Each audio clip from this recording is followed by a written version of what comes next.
noite. Parece que já estamos com problema de conexão. Boa noite. Vamos ver se vocês estão me ouvindo. Oi, ei, Fátima, já vou te chamar para a gente começar aqui. Peraí que eu tô só arrumando nosso script.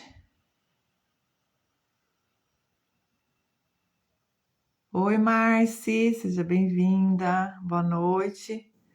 Estou convidando aqui a Fátima para a gente entrevista.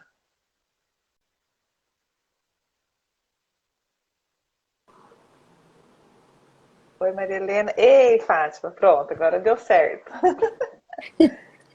Boa noite, sejam todos bem-vindos. São pontualmente 20 horas.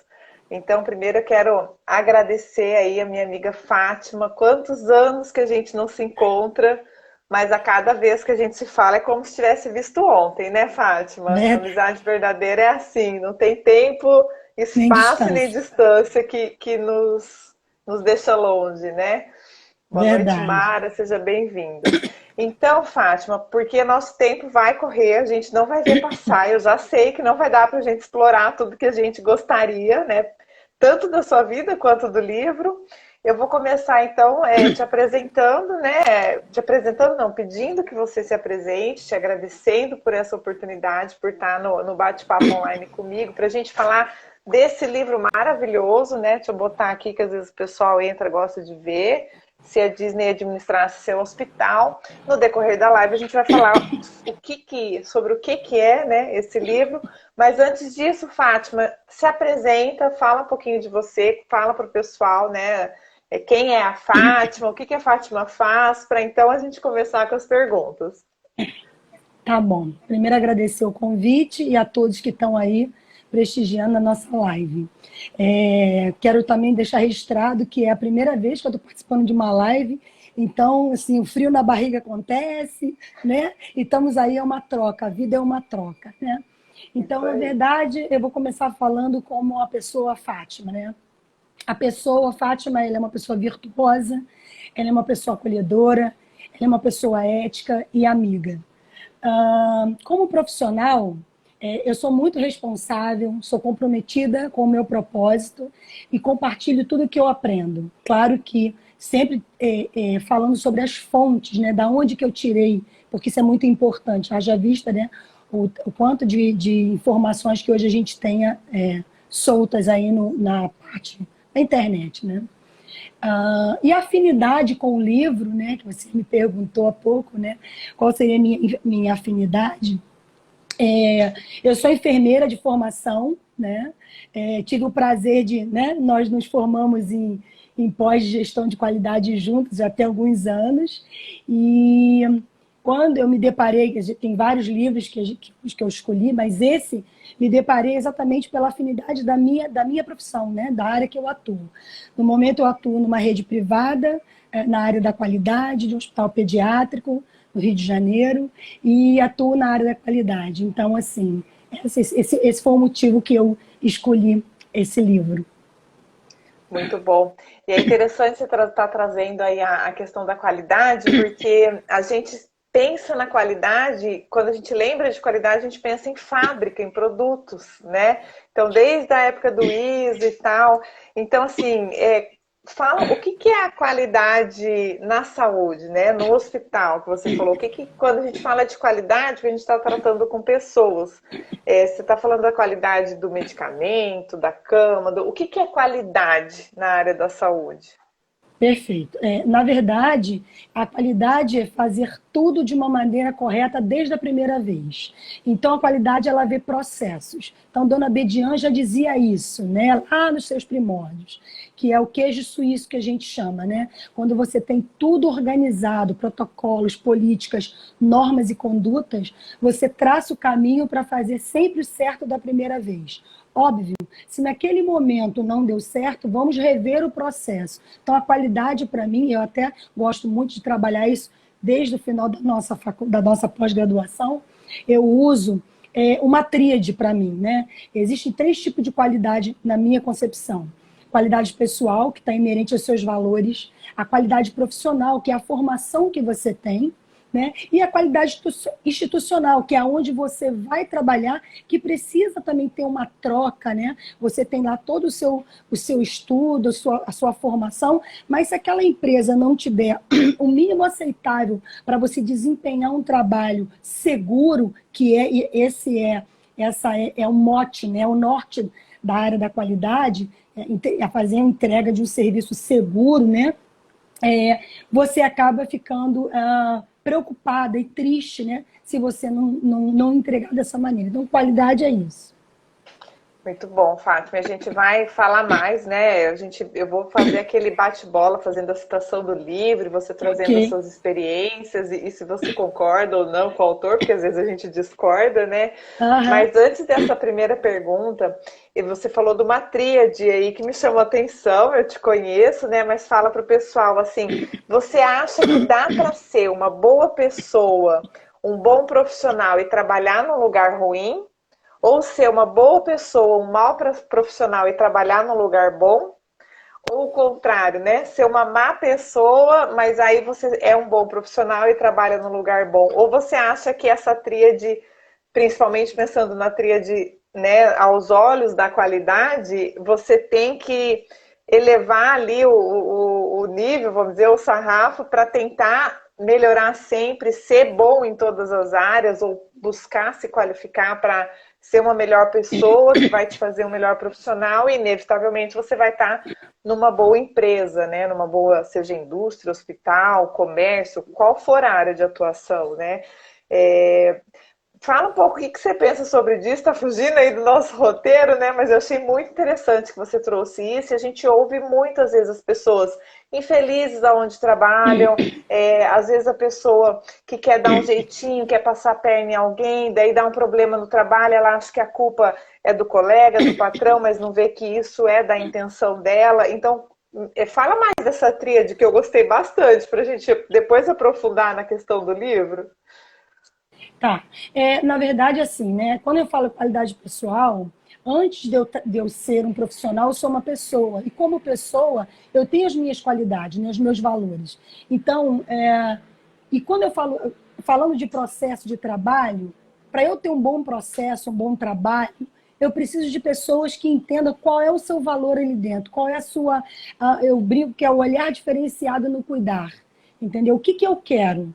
Entendeu? Para aquele meu propósito. O que eu desejo para a minha instituição, para o meu trabalho? Bem, eu não vou fazer nada que me infira os meus princípios éticos. Então, neste momento, eu tento sensibilizar esse profissional e dizer para ele, vamos lá, ok, você trabalha numa instituição que não tem, vou dar um exemplo, tá? Não tem o Gelco X, que é um dispositivo que a gente impulsiona o paciente.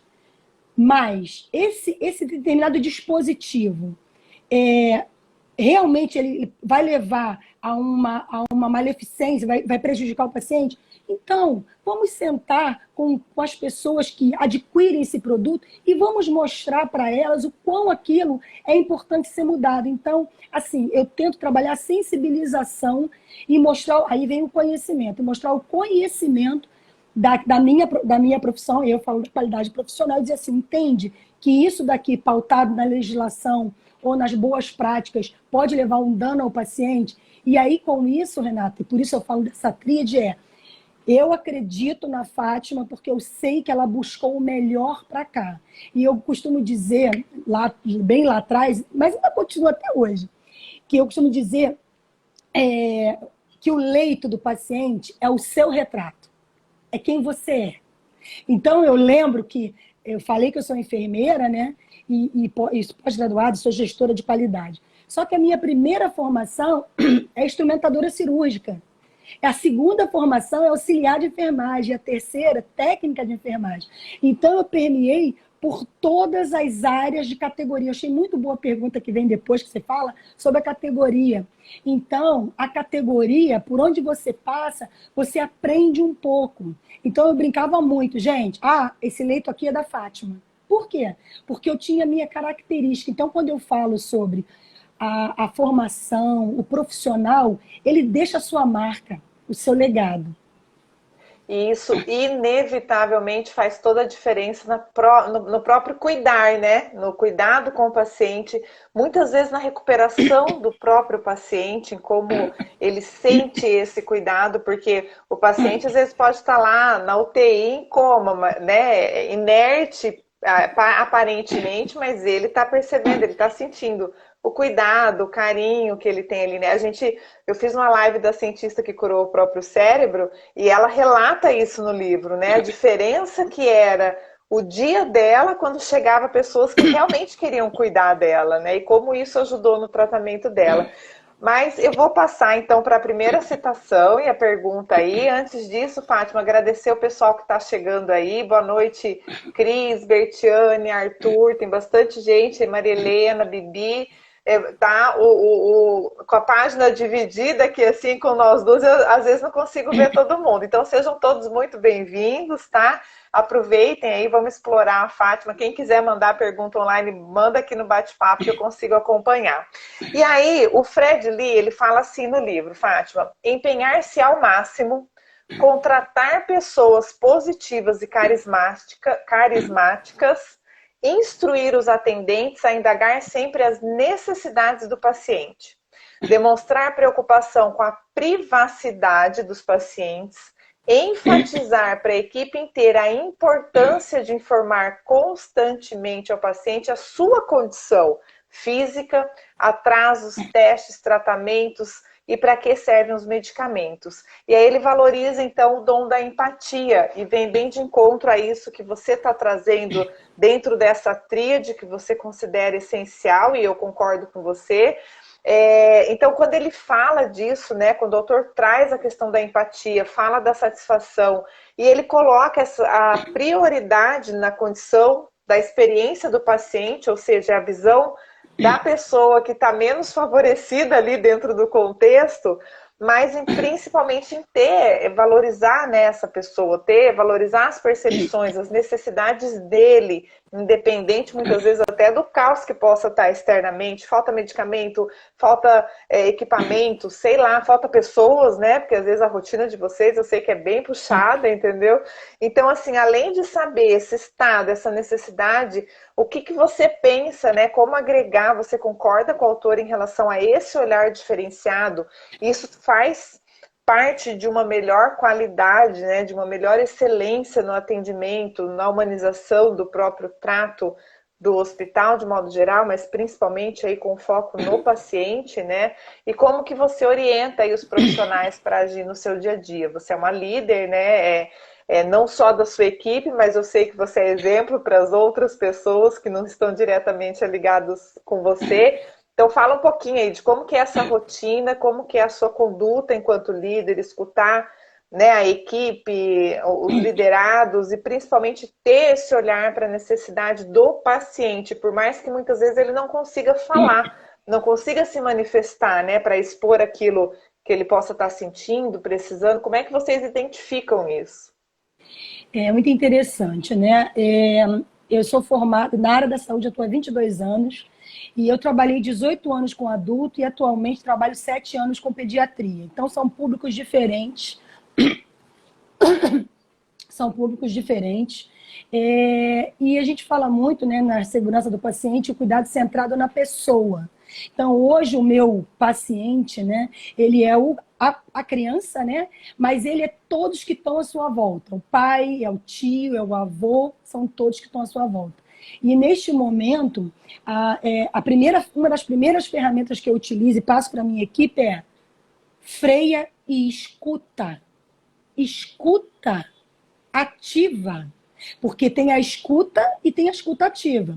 Importante ressaltar, escuta ativa é aquela que realmente eu estou dando atenção, eu apago tudo que está à minha volta no sentido, eu tô prestando atenção que você está falando. E mais, além de prestar atenção, dependendo do que a pessoa me pedir, me falar, eu tenho que dar uma devolutiva para ela, eu tenho que dar um retorno para ela, né? Então eu sempre falo, você não é o dono da verdade. A verdade, ela tem que ser construída. E trabalhando principalmente na área pediátrica, a gente está lidando, é um pouco clichê, mas é o amor de alguém, da vida de alguém, que é o que está em voga. Mas não é fácil, né?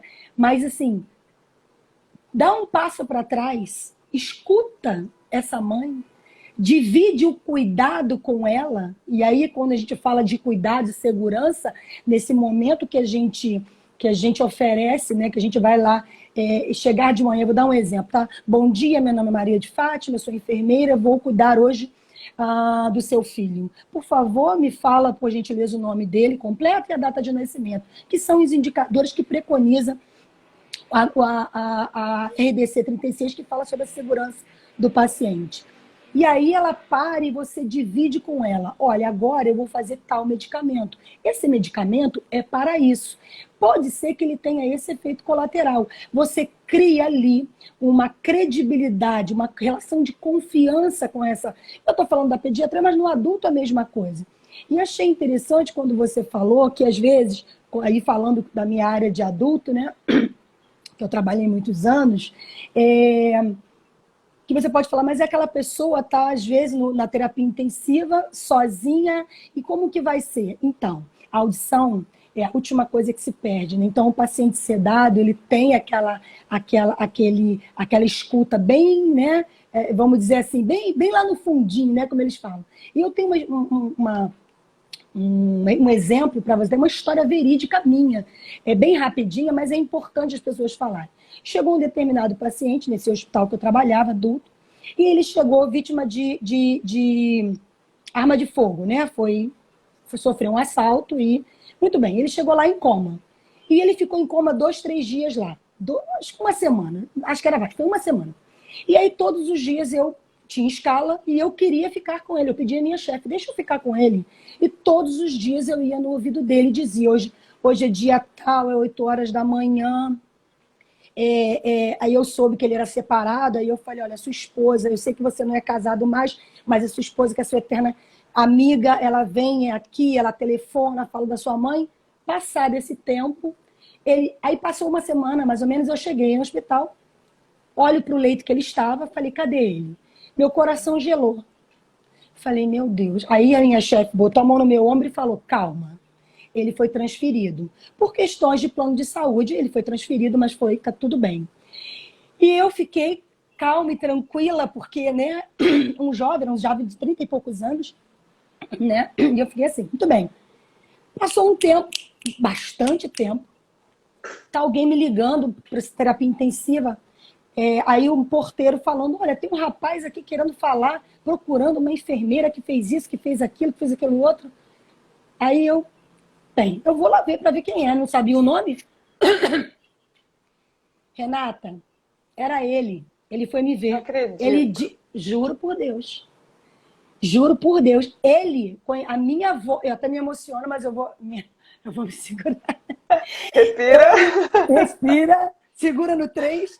Ele foi no hospital atrás de mim. Quer dizer, atrás da voz. A voz que todos os dias dizia para ele, bom dia, hoje é dia tal, são 8 horas da manhã, o dia lá fora tá lindo, tá. Ou seja, cada vez mais eu acredito do meu propósito, do meu legado. Eu estou na profissão que eu amo. Sou suspeito que falo, mas eu amo cuidar de alguém. E cuidar de alguém que precisa, que está num momento doloroso da sua vida, que eu possa estar fazendo algo para ele, que eu possa fazer de melhor para você, isso para mim é um encantamento. E a Disney fala sobre encantar, né? Exatamente, eu ia falar isso agora. Boa noite, pessoal que está entrando aí. Milan, Fábio, Iris, sejam todos bem-vindos. Estamos aqui com a Fátima na entrevista, falando sobre esse livro aqui, ó. Por isso que ela falou da Disney. Se a Disney administrasse seu hospital, a gente vai falar mais sobre encantamento, mas é muito rico essa experiência, Fátima. Eu te agradeço e o tanto de casos que der, que você conseguir trazer nesse pouco menos, né, já pouco menos de uma hora que a gente tem. Traga, porque isso mostra a realidade, né, para o pessoal que está assistindo a gente, que vai acessar essa live, esse vídeo depois. Porque a gente precisa saber, principalmente na área da saúde, a gente está num momento aí delicado, sensível, porque passamos por uma crise mundial, uma crise pandêmica aí sem precedentes, pelo menos da nossa geração ou da geração dos últimos 100 anos, né? Então, assim, a gente precisa saber que existem sim profissionais qualificados, preocupados com a excelência, com esse olhar para o cuidar, né, para o zelo, cuidando da pessoa que está ali, né, e que eu acho que é a definição mais simples e mais real da humanização da saúde, né, não é o clichê, não é o protocolo, mas é o fato, é o cuidado, é o detalhe de uma voz de manhã, né, te dando um roteiro em tese para uma pessoa que você não sabia se estava te escutando, se ia sobreviver ou qual era o contexto, né? E aí eu trago também a frase do próprio Lee aqui, que ele fala assim, a cortesia é mais importante do que a eficiência. E essa frase assusta, né? Ela parece um pouco, às vezes, até exagerada, principalmente se falando de saúde, que a gente tenta trabalhar ali com erro zero, ou o mínimo possível, porque a gente sabe também que a perfeição não existe.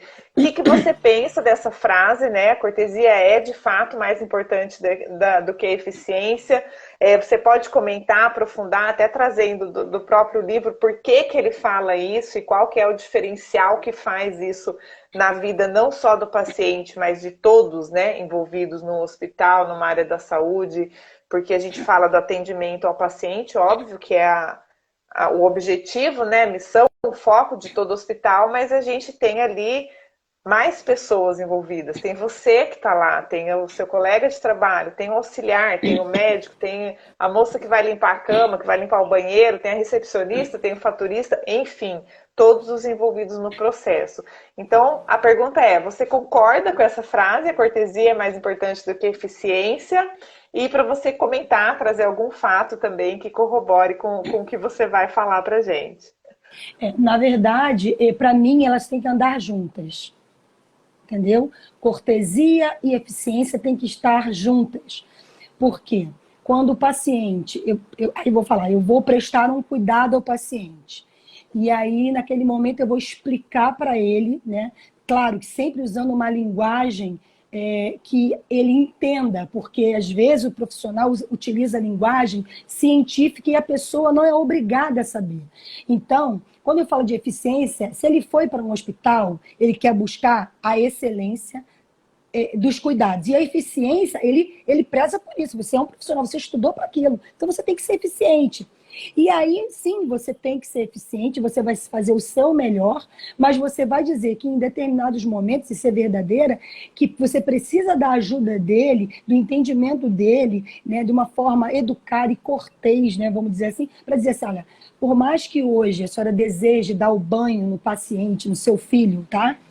A senhora entende que ele está cheio, aí explico, né? Esse tubo, se sair, desposicionar, pode causar um mal a ele, entendeu? Porque por isso que eu falo da área da pediatria, né?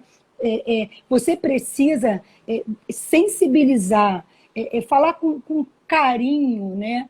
Que vai dar o seu melhor cuidado, né? Com toda eficiência, mas ao mesmo tempo você vai dizer assim, você não vai precisar sair daqui. Fica do meu lado, você entende que você, tecnicamente, eu não posso dizer para você, segura esse tubo aqui, e aí eu posso dizer para ela, olha, o tubo você não pode segurar, porque tem uma técnica, mas você pode segurar a perna do bebê. Segura a perninha, fica bem pertinho aqui para ele sentir seu cheirinho. É isso que, entendeu? Então, para mim, a cortesia ela tem que estar junto com a eficiência. Primeiro que, na minha visão, no que eu tenho de experiência, nenhuma maior do que a outra, as duas têm que andar lado a lado. É isso que eu penso pela minha experiência, entende? E principalmente trabalhando agora, como eu falei, né, com pediatria. E ele traz isso, né? Ele fala assim, que os limites existem nas nossas mentes e se baseiam sempre no modo como nós imaginamos as restrições, né? Então eu penso que o profissional da qualidade ou da área da saúde, acho que todo profissional da área da saúde tem que ser um profissional preocupado com a qualidade, né? Que traz indissociável com esse processo que você falou da eficiência, de saber o que você está fazendo e fazer o seu melhor.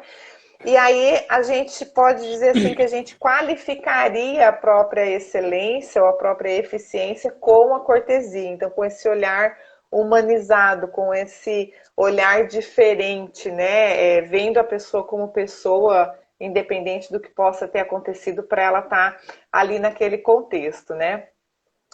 E aí, a gente passa para a questão da equipe, né? Trazendo assim, permeando o paciente, a equipe, no cuidado da equipe com o próprio paciente também. Mas o Lee traz essa questão administrativa, muitas vezes burocrática, e compara com a própria Disney, né? Desenvolvendo uma equipe mais responsável, mais autônoma, porque a autonomia ela está diretamente relacionada com responsabilidade também. Então ele cita, eu vou citar a frase dele, que ele fala assim, ó: não poder tomar decisões, ser impedido de agradar um paciente ou a sua família, que é exatamente esse exemplo, né, que você está trazendo, sem a devida permissão, não pode fazer nada, não poder fazer nada, exceto passar adiante a reclamação, é frustrante, desestimulante. Então também se relaciona, de certo modo, à própria cortesia, que não é o trato com o paciente, mas o trato com os colegas de equipe, né? Muitas vezes até com a alta direção ou com a própria gestão. E o que você pensa sobre isso, né? Sobre a autonomia dada aos funcionários de qualquer nível hierárquico, de novo, né? Desde lá da tia da limpeza até o médico ou o diretor médico, vamos pensar numa hierarquia aí na área da assistência, né, em si. E você concorda que o poder de dizer sim eleva o status do empregado? Então, essa autonomia com responsabilidade, aí eu não sei se você puder citar os exemplos tanto do outro hospital que você trabalhou, desse, como que vocês controlavam isso, né? Tem indicadores, tem treinamento, tem educação, como é que é esse tanto de informações para poder desenvolver autonomia num profissional que está atuando na área da saúde? Muitas vezes até não está, não teve os ensinamentos ou a tecnicidade da área da saúde, né? Como foi o meu caso, como enquanto administradora, como é o caso da tia da limpeza, né? Que ela sabe que ela tem que ir ali fazer um trabalho, mas não teve ali o estudo técnico, vamos dizer assim, da função do enfermeiro, do médico, do auxiliar. Então, como que é esse conjunto? Traz um pouco para a gente a sua experiência, história, e também correlacionando com o que o Lee traz no livro. É muito interessante porque você falou de autonomia, né? E eu coloquei até aqui no meu scriptzinho, né? Que a gente também se prepara com algumas frases importantes, a autonomia, ela tem que estar junto com a responsabilidade, que a gente chama de responsabilização.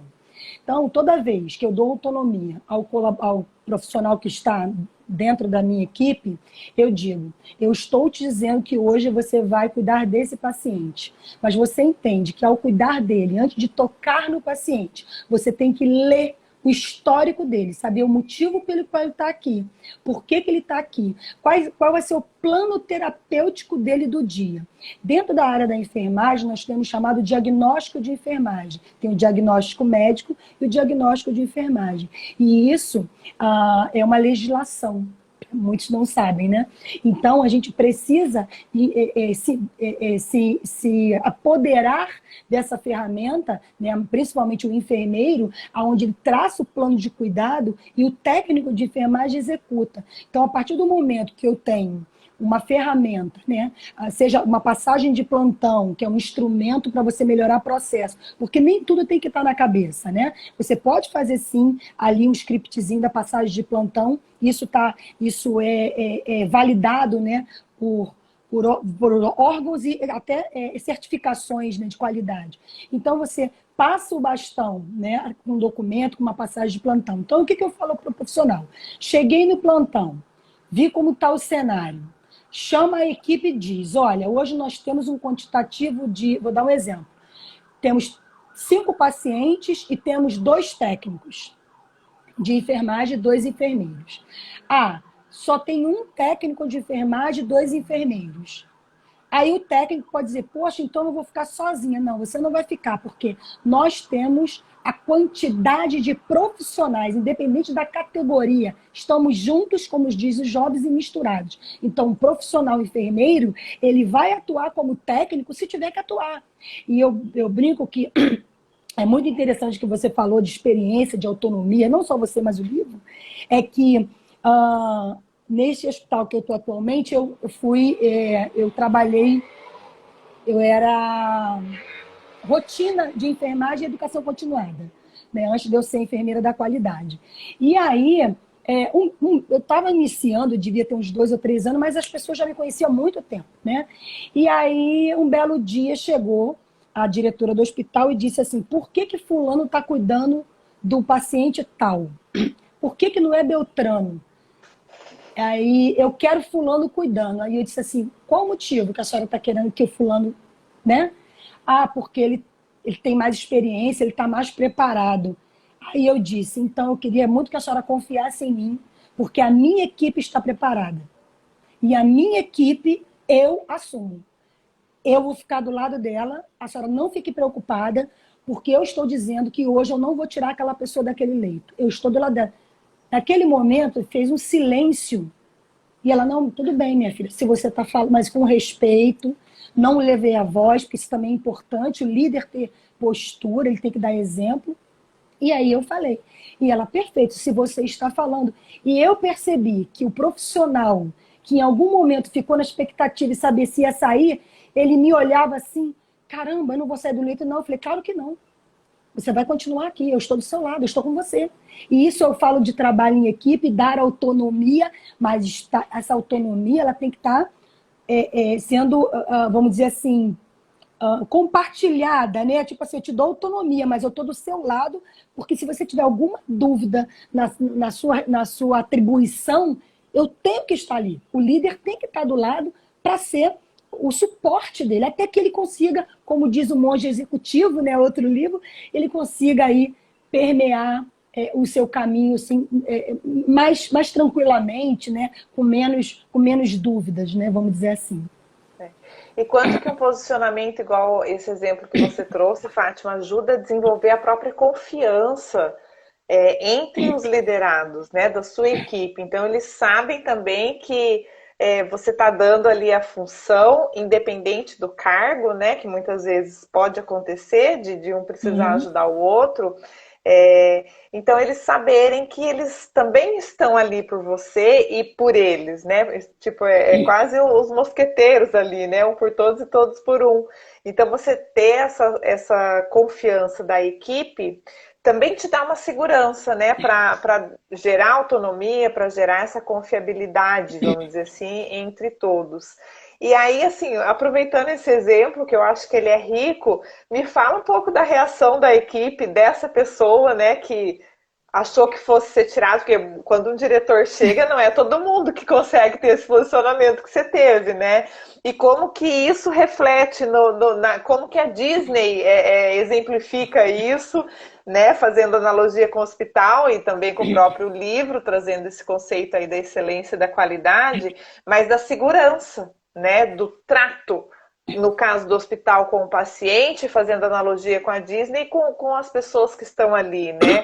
Porque há um investimento, seja no lazer, seja, né, no adoecer ou no trato da saúde, né, tentando recuperar a saúde, há um investimento do paciente, da família, a vida de alguém, né, como você bem colocou, e das próprias pessoas que estão ali, porque eu sou meio fã aí das séries de intensivo, porque, né, sou frustrada de ser só uma administradora da área da saúde e não ter entrado na assistência nessa vida, mas, enfim, a gente vê que às vezes ali gera uma comoção, gera uma frustração quando se perde uma vida, quando se falha num procedimento que não, né, que poderia ter sido minimizado ali os erros, os impactos daquele erro. Então me fala um pouco aí de como que é essa parte emocional da equipe, né? Do cuidado, do desenvolvimento da confiança independente do contexto. E antes de passar a palavra, quero dar boa noite aí, Jéssica, Flávia, Frânia, Paula, tem bastante gente aí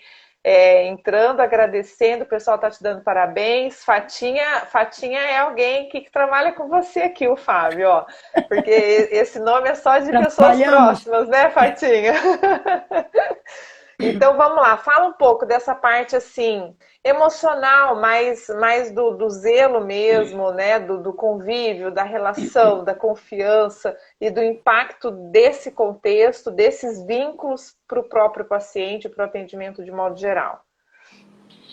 Na verdade, assim, eu vou falar de uma experiência mesmo minha, né? Trabalhar em emoção é complicado, né? Porque por mais que você diz o seguinte, não, você é profissional de saúde, você tem que saber separar o joio do trigo. Não, não é bem assim, sabe? Eu vou falar de experiência. Trabalhei com adulto muito tempo, chorei muitas vezes, sofri muitas vezes. E trabalhar com pediatria é difícil porque você tem que, né, ser forte para não passar para a mãe que você também está braqueada, né? Então, assim, mas não quer dizer que você tem que ser aquela pedra, sabe? Você É pode, de uma forte, não maneira. fria, né, Fátima? Exatamente, exatamente. Então, às vezes, quando eu falava assim, eu vou abraçar fulano. Aí teve uma vez que uma pessoa falou assim, mas você abraçou? Não era para abraçar a mãe. Aí eu falei, não. Aí eu abracei. Eu dei um abraço, mas um abraço. Aí depois passou, a mãe falou assim, você não sabe o quanto me fez bem aquele abraço seu. E então, assim, não é fácil. Falando da equipe, eu costumo sempre dizer o seguinte, eu vou dar um exemplo de, cheguei no plantão, eu vou falar das minhas experiências mesmo, tá, Rê? Claro, por favor. Às vezes eu chegava no plantão e dizia assim, olhava assim e dizia assim, meu Deus, tenho 13 pacientes, só tenho um número reduzido de técnicos ou de enfermeiro. Falei, muito bem. Chamava a equipe e dizia assim, ninguém precisa perceber que nós estamos em números reduzidos. Nós vamos dar o nosso melhor, com segurança, desculpa, e não vamos transparecer nenhuma dificuldade, porque nós somos uma equipe. E eu chamava os médicos para responsabilidade e dizia, olha, só para vocês saberem, hoje a minha equipe está reduzida com tal, tal, tal. Preciso da ajuda de vocês. Só enfermagem se realmente for necessário. Tudo bem? Tudo bem. Então a gente combinava. Eu olhava para o plantão, perguntava, alguém tem algum tipo de problema que precise ficar com algum paciente que demande menos parte emocional? Ah, chefe, hoje eu queria ficar com o paciente assim que não me dê. Ok. E aí, com isso, a gente construía um ambiente tranquilo, sadio, e que ninguém percebia que estava com um número reduzido de pessoas, porque às vezes o funcionário ficou doente, aconteceu, sei lá, uma greve de ônibus, qualquer coisa. Então, costumava, porque eu era assistencial, hoje eu estou na área administrativa, mas eu ainda vou nos setores para falar. Mas é isso, sabe? É você trabalhar a sua dor naquele momento com todos. Então é você dizer até onde você pode ir e que você não está sozinho, você precisa do outro, nós somos uma equipe, ninguém é o dono da razão, e você precisa dizer para mim qual é a sua dor. Porque se você não me disser, como que eu vou adivinhar? Então essa empatia, essa compaixão de escutar também, não só a família, mas o colaborador, é uma coisa que eu faço ao longo da minha vida. Sempre fiz isso. E Fátima, eu penso que isso faz aquela famosa também clichê, mas a gente não pode deixar de falar, diferença entre o chefe e o líder, né? Porque você traz de novo uma experiência que chama atenção.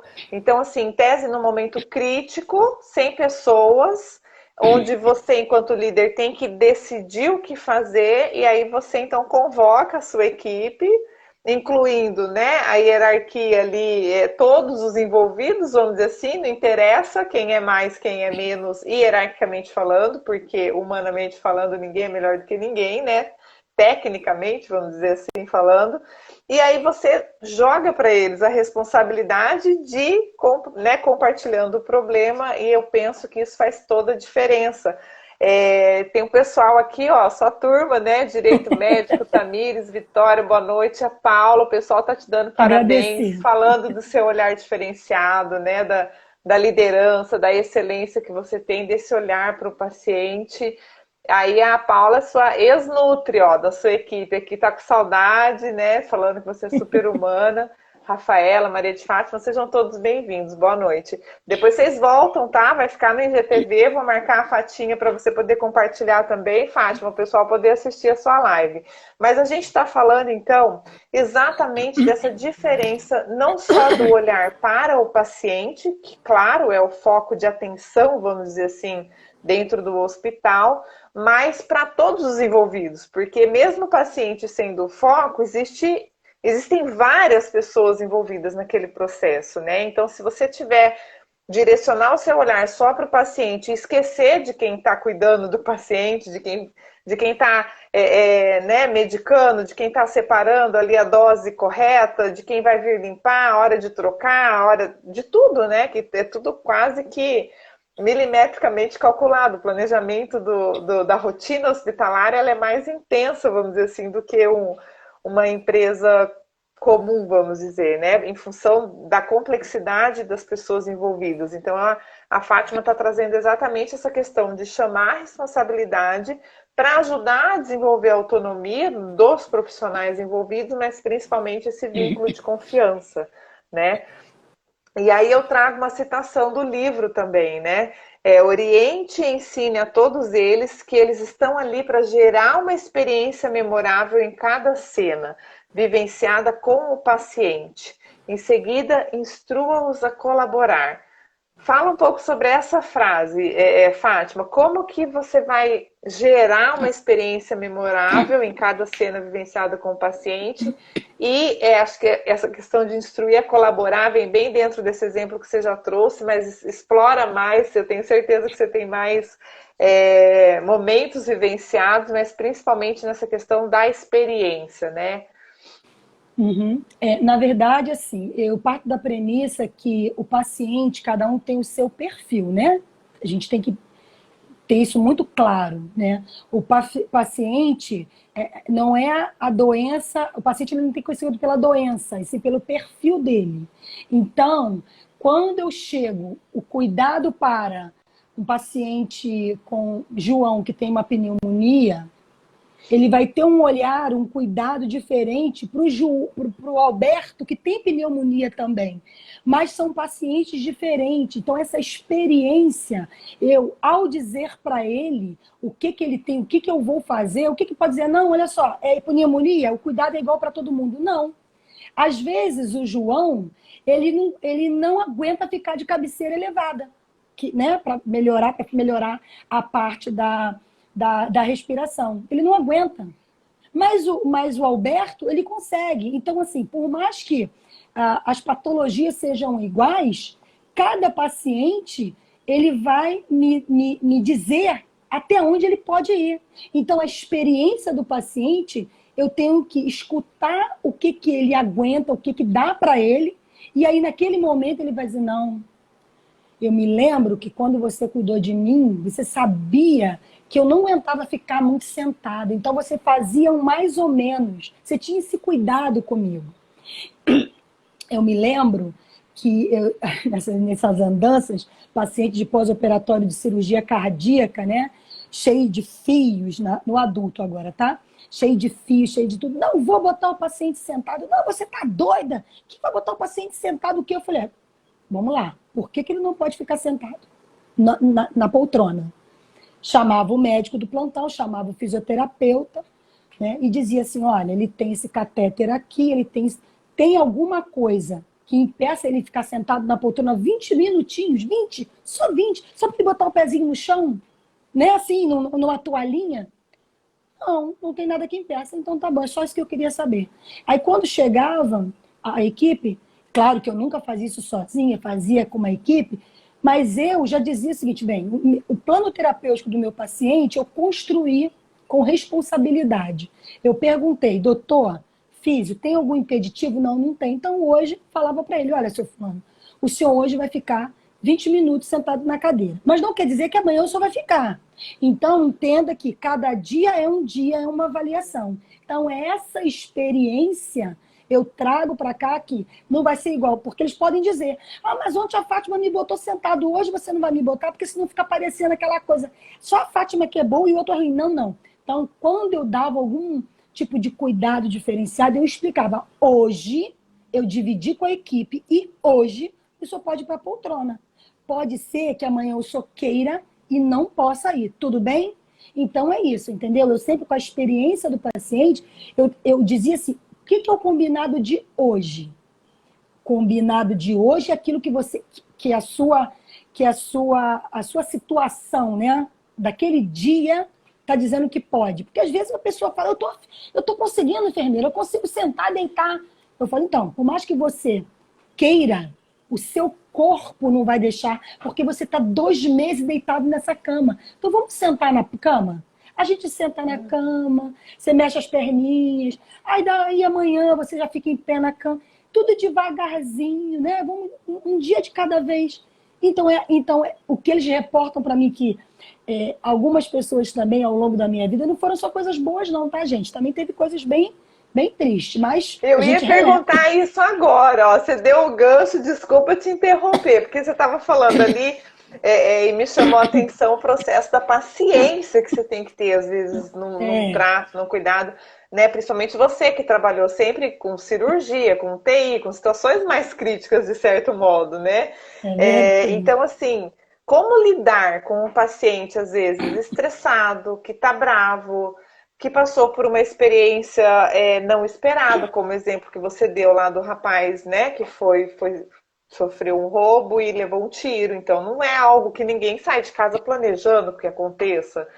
E pode ser que, às vezes, o temperamento da pessoa gere um estresse na própria equipe, né? Então, a questão também do maltrato com a equipe. Eu penso que no Covid, todo mundo da área da saúde viveu com isso, né? Muita pressão, muito estresse, falta de sono, falta de condições de trabalho, né, melhores. E as pessoas muito estressadas, né? Muito raivosas dentro do próprio contexto, que a gente tem que compreender, mas também não tem muito o que fazer, né? Então, como lidar, Fátima? Como a enfermeira Fátima lidava com isso e como a chefe Fátima, a líder Fátima, conseguia controlar a equipe para lidar com esse tipo de situação mais crítica? É o que eu falo, né? Ao longo da vida você vai adquirindo uma coisa chamada maturidade profissional, né? A primeira maturidade pessoal, né? Que é você saber se colocar.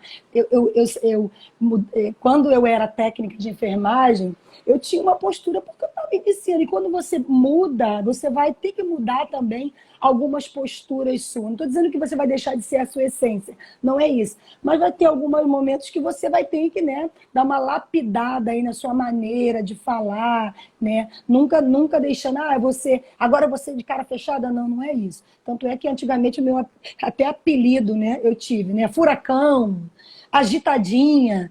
Teve uma mãe uma vez que falou, agitadinha hoje não tá aí não. Eu falei, gente, agora eu sou agitadinha. Por quê? Porque quando pensava eu já tinha feito. Gente, meio-dia eu brincava, gente, 11 da manhã, todas as higienes feitas, paciente organizado, 11 horas da manhã, balanço hídrico fechado, ninguém almoça se o balanço hídrico não estiver fechado. Tudo bem, gente? Por que não almoça? Porque da mesma maneira que você quer comer, ficar bem alimentado, o paciente, se ele tiver com balanço hídrico, que é a taxa de líquido, vamos dizer assim, muito alta, o que ele precisa? Talvez o médico vai dizer, dependendo, eu vou liberar uma comidinha para ele ou uma dietinha para ele. Então, tá bom, enfermeira. Nem pense dessa maneira. Eu falei, vamos pensar que ele também quer comer. Ele quer ficar igual a gente. Então, falando de experiências não muito boas, né? De falar a verdade, né? Às vezes eu de uma determinada instituição que eu trabalhei, eu fui para a área de chefia, em pouco tempo de formada de enfermeira, pouco tempo. Eu tinha 3, 4 meses de enfermeira. E aí me deram bastão. Vou te dar esse bastão de ser rotina. Falei, gente, olha, sou nova na profissão. Fiz o meu melhor. E é o barulho aqui da minha casa. Então, assim, fiz o meu melhor, né? Mas, um belo dia, estou na minha casa, fazendo 27 anos de casado, e meu telefone toca. É para você vir ao hospital. Fica tranquila, você não vai ser demitida. Falei, mas eu não estou preocupada de ser demitida. Eu não estou preocupada. Não, é porque você vai voltar a ser enfermeira plantonista. Eu falei, tá bom, qual o motivo? Não, você não está preparada. Eu falei, mas eu falei que eu não estava preparada. Mas tudo bem, eu agradeço vocês me darem essa oportunidade. Você pode mudar de setor. Ou você quer continuar no mesmo? Eu falei, não. Se hoje é um setor que eu sei que eu vou melhorar aquilo que eu ainda preciso melhorar, eu gostaria de ficar nesse setor que eu estou. Mas como é que vai ser a sua relação com a chefe? Eu falei, profissional, eu sou uma pessoa profissional. Eu sei separar o joio do trigo. Dizer para vocês que eu não estou magoada, mentira, porque eu fiquei magoada. Mas é uma questão de maturidade. Então, hoje, eu sou uma pessoa muito mais madura com os intempéries da vida, entendeu? Porque me fez crescer como ser humano e como profissional. E teve um outro caso, e eu ainda era técnica de enfermagem, eu trabalhei na casa de um paciente, que ele estava se restabelecendo, antes ele estava um pouco confuso, ele começou a se restabelecer. Um belo dia, eu tinha que fazer uma prova à noite, eu estava fazendo faculdade ainda, e aí ele virou para mim e falou assim, ué, mas são 18 horas, você vai embora por quê? Eu falei, então, porque eu combinei com o seu sobrinho, que como eu faço faculdade, eu saio 18, mas eu tenho a rendição, a menina está chegando. Ah, tá bom, mas quem te paga sou eu, não é o meu sobrinho. Eu falei, não, tudo bem. Vamos fazer o seguinte, então, é porque hoje eu tenho uma prova. Assim que chegar essa pessoa, ela vai me render e depois a gente conversa sobre isso. Tá bom? E outra coisa que eu queria falar uma coisa pra você. Eu falei, o quê? Você é muito feliz. Você é muito feliz. Você tem que sorrir menos.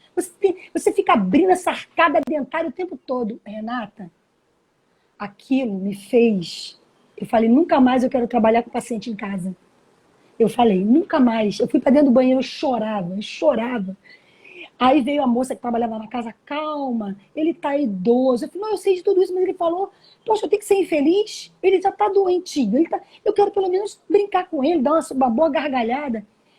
Passou o tempo, eu saí de lá, porque eu não vou mentir para você, eu não me senti mais bem lá. Terminei minha faculdade, passou alguns anos. Essa pessoa me procurou, querendo me pedir desculpa pelo que fez. Olha só. Entendeu? Então, assim, são experiências que não foram fáceis, né? Mas que, para mim, eu falo com a minha equipe, vamos mudar o jogo, vamos virar o cenário. Esse cenário não é pra gente. E é o olhar diferenciado, né? Que a gente tem, que é o olhar do ouro, como o Fred Lee traz aqui no livro, né? Ele fala o detalhe, né, dos fiozinhos de ouro que envolvem os postes da Disney. Então, o quanto que a gente pode ter esse brilho no olhar e fazer ser um fio de ouro esse atendimento diferenciado, né, Fátima? Uhum. Eu adoro. Se deixar, só você fala e eu esqueço que eu estou te entrevistando, porque as suas histórias cada vez me ensinam mais, né? Eu espero estar contribuindo aí. Com certeza. Pelo que o pessoal está falando aqui, eu tenho certeza. Você já cumpriu aí sua missão, né? Boa noite, Mônica, MC, acho que deve ser a Márcia. O pessoal aí está te elogiando, agradecendo. E aí eu vou te perguntar, nós, acredite se quiser, temos apenas 9 minutos, tá? Já estamos com a nossa hora acabando. Como a experiência em um leito do hospital pode ser algo positivo na vida do paciente? É um paradoxo, né? Como é que o paciente está lá, acamado, às vezes numa situação menos crítica, mas da sua experiência eu sei que são situações mais críticas. Então, como que essa experiência pode ser algo positivo? Você concorda que o papel de cada um deve ser muito maior que o próprio cargo? E quais são as condutas que podem realmente ajudar na cura do paciente? Eu acho que são 3 perguntas em uma aí, né? Você pode explorar do jeito que é, mas assim, até trazendo a realidade do próprio livro, como ser diferente, né? Qual que é o diferencial da Fatinha? Qual que é o diferencial da equipe que trabalha com a Fatinha? Qual é o diferencial que o paciente da Fatinha tem que, né, traz toda essa condição aí de, mesmo às vezes, propiciar a cura, propiciar às vezes reconciliação com a própria família, né? Que a gente sabe também que tem situações críticas que aparece a mãe, o irmão, o vizinho que não se falavam há anos. Então, assim, como a experiência de um leito de hospital é algo positivo na vida do paciente especificamente, mas da equipe também, né? Vamos ampliar isso daí. Na verdade, assim, como eu disse lá atrás, né? Primeiro que o paciente ele não é um leito, né? Ele tem um nome, um sobrenome, né? Então ele tem uma identidade. A doença não é a identidade dele, tá? O nome dele é quem ele é. Então, ao chegar no leito, como eu disse, eu me apresento, eu falo para esse paciente por que ele está ali, qual é o plano terapêutico que ele vai ter, que eu vou tentar trazer para ele, naquele momento, a melhor experiência. Se naquele leito aí, eu vou falar lá atrás, né? Esse leito aqui que o senhor está, à sua direita, que nem avião, né? À sua direita você tem um outro box, à sua esquerda.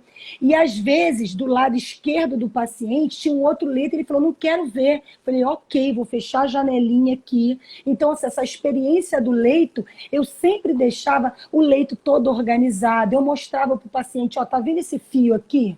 Que tá, ele é um dispositivo que está te dando remédio. Então, por favor, eu não quero te conter, porque isso está dentro da legislação. Você pode conter o paciente desde que esteja prescrito pelo médico. Eu não quero te conter, mas às vezes você pode se confundir, que está dormindo e tem um bichinho, você levar a mão aqui. Então, eu conversava. Então, essa experiência para o paciente no leito era o que estava em volta dele que impedia ele, às vezes, de levantar, de que eu quero vir lá para o lado esquerdo. Então, eu sempre dizia para o paciente o dia onde ele estava, quais eram o que ele não podia fazer, né? Olha, você pode até querer virar para o lado esquerdo, mas não tem como, porque hoje tem um dispositivo do lado esquerdo que te impede. Mas aguenta que daqui a pouquinho eu posso te virar para o lado direito. Então, a experiência do paciente é dizer para ele o limite dele e que não é que vai ser limite e acabou. Não, calma, a gente pode negociar aí esse limite. E você acha que essa, vamos chamar de consciência ou dessa compreensão do paciente, que na verdade o papel dele faz diferença no próprio tratamento dele, ajudava, né? Pelo que você o exemplo que você deu ali deixa claro isso, né?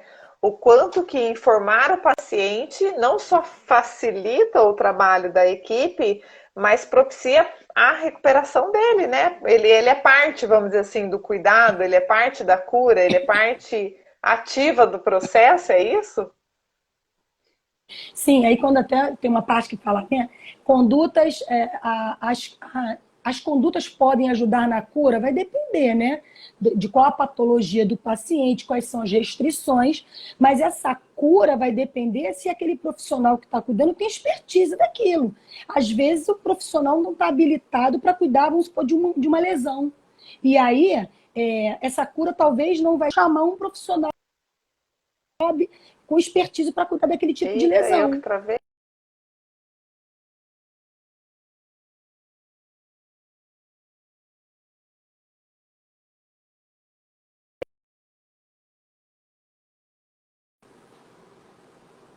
Oi, tá ainda travadinho. Voltou. Falar. E aí, Ah, a cura faz parte, ou a ação dele faz parte da cura, algo assim que você estava falando. então assim, às vezes ela assim, não, a conduta tal vai curar o paciente. Depende de que cura que você está falando. É uma lesão por pressão? Essa lesão, né, lesão na pele do paciente, tem a ver com algum tipo de problema, vamos dizer assim, de falta de algum nutriente e que vai demorar a fechar aquela lesão. Então, assim, a cura ela está atrelada ao conhecimento científico, ao que eu tenho que propor de tratamento para aquele paciente. Mas, às vezes, eu falava muito assim, o paciente mais adulto até também, né? O paciente não consegue ir no banheiro. Ele não pode ir no banheiro, ele não pode. Eu falei, doutor, ele não pode ir no banheiro, mas eu posso trazer uma cadeira higiênica para aqui? O senhor me autoriza? Minha filha, só você não vai poder fazer sozinho. Você chama alguém porque ele está muito fraquinho, tá bom.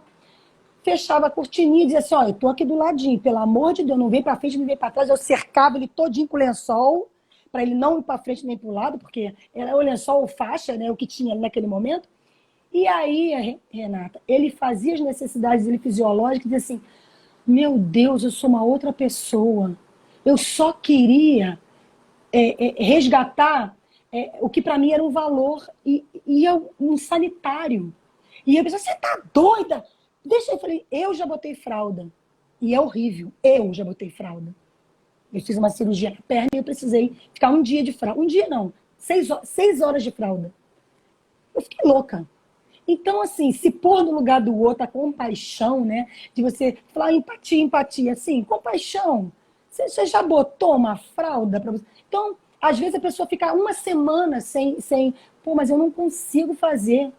Você não está entendendo? Falei, calma, estão nunca tomando uma decisão sozinha, sempre em equipe. É o médico que é o tomador de decisão, se for o físio, o nutri, ou seja, todos que estão ali envolvidos no cuidado do paciente. É isso. E Fátima, para a gente ir no nosso último minuto, ouvir as suas considerações finais, eu vou trazer aqui, que está na contracapa do livro, né? Ele fala que essa leitura é obrigatória para todos os envolvidos com a prestação de serviço. E eu penso que todo profissional de saúde deveria ler esse livro, né? Às vezes o pessoal vê falar, Disney, não tem nada a ver, o que é isso e tal, né? A situação nossa é crítica, não é de alegria, né, de entretenimento, mas o quanto que esse livro ajuda na cura, no trato, no olhar humanizado para os pacientes e para os profissionais da saúde, porque o Fred Lee, ele foca bastante, né, não só no paciente, mas no trato do profissional de saúde, da equipe. Então, assim, quero te agradecer muito, imensamente, né? Obrigada aí por ter aceitado. Obrigada pelo nosso reencontro. Toda vez que eu falo com você, você vai ter que escutar agora eu te agradecendo por isso. E você tem aí 1 minuto para suas considerações finais, né? Qual que é o seu recado final? O que você quer passar aí para o pessoal que está assistindo a gente? O meu recado qual é a sua obra? Qual é a sua obra? Seja na área pessoal ou profissional. Mário Sérgio Cortella fala sobre isso. E quando eu li esse livro, eu me encontrei na minha obra. Minha obra é cuidar com excelência dentro dos princípios, né, de virtude, dos valores que eu tenho. Tá? Não se deixar que alguém diga para você o que fazer. É isso aí. Então é isso. A minha última consideração qual é a sua obra? A sua obra vai dizer qual é o seu propósito de vida. Então hoje a minha obra é fazer o que eu sei de fazer de melhor dentro do lado pessoal, mas principalmente da área da saúde, que é se fazer o meu melhor na área da qualidade. E indo para a área da qualidade formar cada vez mais profissionais com o meu olhar. Claro que é uma troca, tá? Eu não sei tudo. Mas o mais importante, não basta você saber, você tem que compartilhar o que você sabe. Porque toda vez que você compartilha, você está fazendo com que pessoas cuidem de maneira correta do paciente, entendeu? O conhecimento não tem que ficar retido, ele tem que ser compartilhado. Então essa é a última consideração que eu gostaria de fazer. Obrigada, Fatinha. Tem um monte de gente te agradecendo aqui, bastante gente parece que é da sua equipe, falando dos livros. Vale lembrar que esse livro, né, com a tua obra do Mário Sérgio Cortella, a gente tem uma live dela do ano passado, depois vocês procurem aí no IGTV, por isso que ele estava fácil aqui, que eu fui procurar para ver. Mas o livro de hoje é esse aqui, tá? Se a Disney administrasse seu hospital, vamos fazer tudo com qualidade, vamos trabalhar a excelência, vamos olhar humanitariamente a todos. O mundo precisa de cuidado, né? O mundo precisa de amor, o mundo precisa de cura, e nós é que vamos fazer esse papel, né, Fatia? Obrigada, gente. Até a semana que vem, quinta-feira, às 20 horas. Fátima, obrigada, tá? Beijo grande. Obrigada, agradecer a todos aí. Beijo. Beijo. Tchau, tchau.